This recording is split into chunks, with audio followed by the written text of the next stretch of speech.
Hello, I'm Olivia, one of your librarians here at Jefferson College, and today we're going to discuss two different methods for finding psychological research studies using the library's primary search tool, Discovery, which is also called the Discovery Service or the Discovery Layer.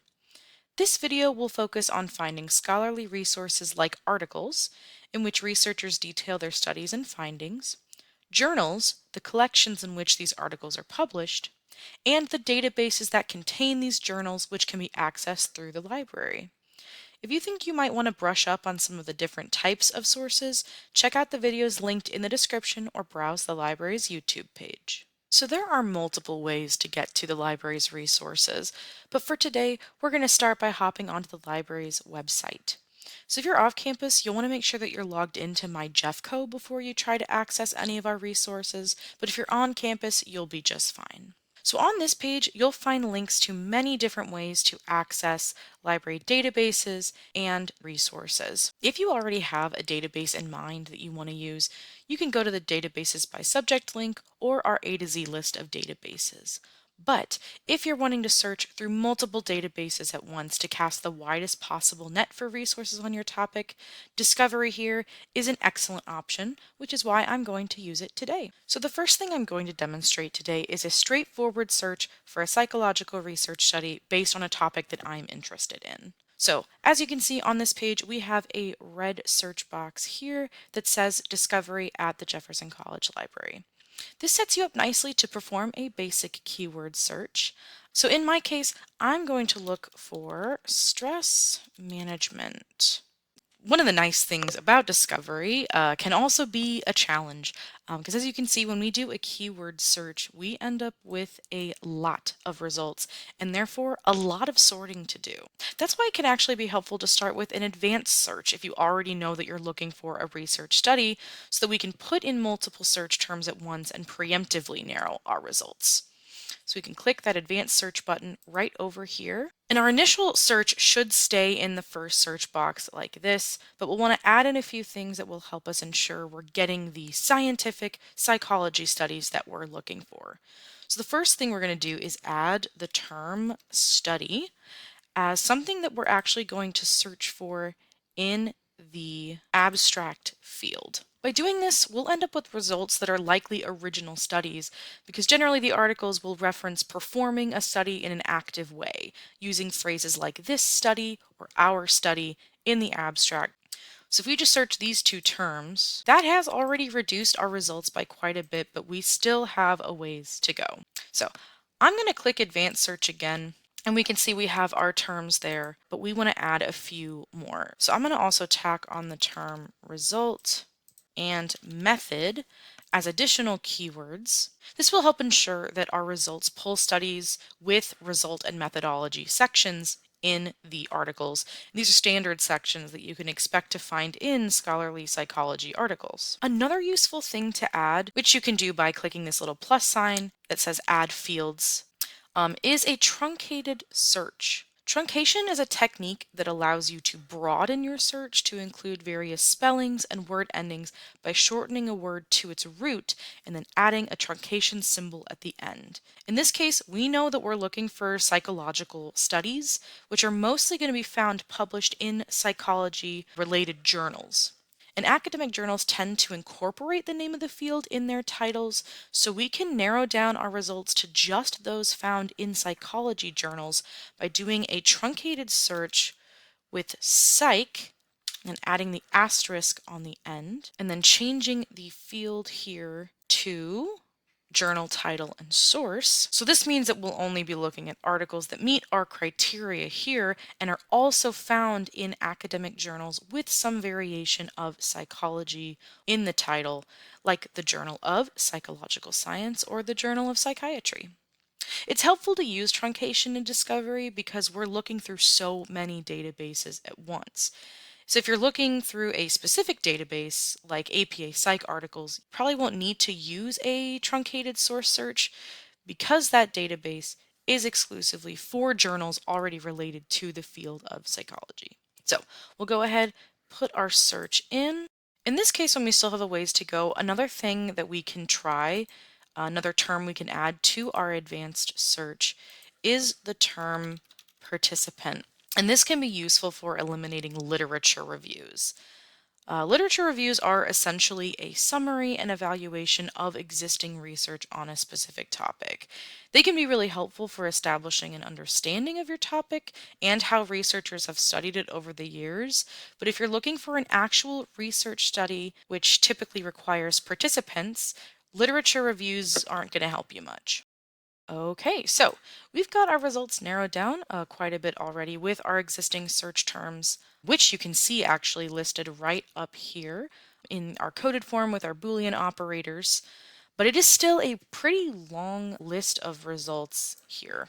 So that's where our filters are really going to help us out. Right off the bat, we're going to want to click this button here for scholarly peer-reviewed journals. Since clicking this button will ensure that we're only getting these kinds of articles, which are the ones that we need. We're then going to want to click on this All Filters button, and that's going to pull up all the additional filters that we have over here on the right. I'm going to scroll down here until we see Content Provider. I'm going to click this. So now we see all of our different databases that the results are coming from. So we can select one or more databases from this list to narrow things down. So we'll want to use the databases that are going to be most relevant to our search. In this case, that's going to be Academic Search Complete and APA Psych articles. Click Update Selections, then click Apply, and we'll see how that narrows things down. Depending on your particular topic, it might be beneficial to limit your search to studies that were just published in the last few years, which you can do by going back to that All Filters button and then looking at the published date filter. So you have a couple different options here. We can just look at the last year, the past 5 years, past 10 years, or you can choose a custom range. I'm going to go ahead and click on the past 5 years. Now I'm going to scroll down to this filter that says subject. This can definitely also be a really helpful filter because this gives you a list of main topics that are frequently appearing in our results. So depending on the direction you want to take with your topic or your interest area, these can point you in a helpful direction and add a new dimension to your research that you can focus on. There are a lot of different subjects here, so I can scroll through these and see if anything really sticks out and see what other researchers are writing about in reference to stress management. In my case, I am kind of curious about stress management in young adults, so I might click on that, update my selection, and then click apply. So now we're down to like 1600 results, which is really good. I do just want to point out, if you click on all filters again, right up here you can see the active filters that we have on. So you can at any time get rid of these by clicking on the X next to them. So now that we've got our results narrowed down to a way more manageable number, we can start scrolling to see if any of these articles catch our eye. If you find an article that you like, you can click on the title, and that's going to take us into the detailed article record, which is going to give us a lot of really important information about the article itself. Right up here, of course, we have the title as well as down here. Then we'll get into our authors.